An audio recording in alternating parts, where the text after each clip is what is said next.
দেখুন, আমাদের রাজ্যের মুখ্যমন্ত্রী স্বয়ং দৌড়ে গেছে হসপিটালে। রাজ্য সরকার সর্বতোভাবে চেষ্টা করছে মেয়েটিকে বাঁচানোর জন্য।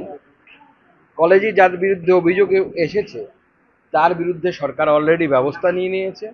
যারা দোষী তারা কেউ রক্ষা পাবে না।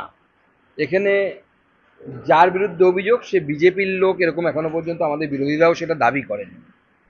এবং এই ধরনের হেনস্থার ঘটনা পশ্চিমবঙ্গে আমরা অহরহ দেখেছি। রায়গঞ্জ বিশ্ববিদ্যালয়ে ঘটেছিল, নিশ্চয়ই আপনাদের মনে আছে। ছাত্রীটির জীবন বাঁচানো নিয়ে আমরা অত্যন্তভাবে আমরা ওটাকে ফার্স্ট প্রায়োরিটি দিচ্ছি, যে প্রথমে ছাত্রীদের জীবন যেন বাঁচানো যায়। সেটা সব থেকে এই মুহূর্তে গুরুত্বপূর্ণ। আমাদের সরকার সর্বতোভাবে যা করার, অপরাধীদেরকে সাজা দেয়া এবং সেই মেয়েটিকে, আমাদের বোনটিকে বাঁচানোর জন্য আমাদের সরকার সমস্ত রকম ব্যবস্থা।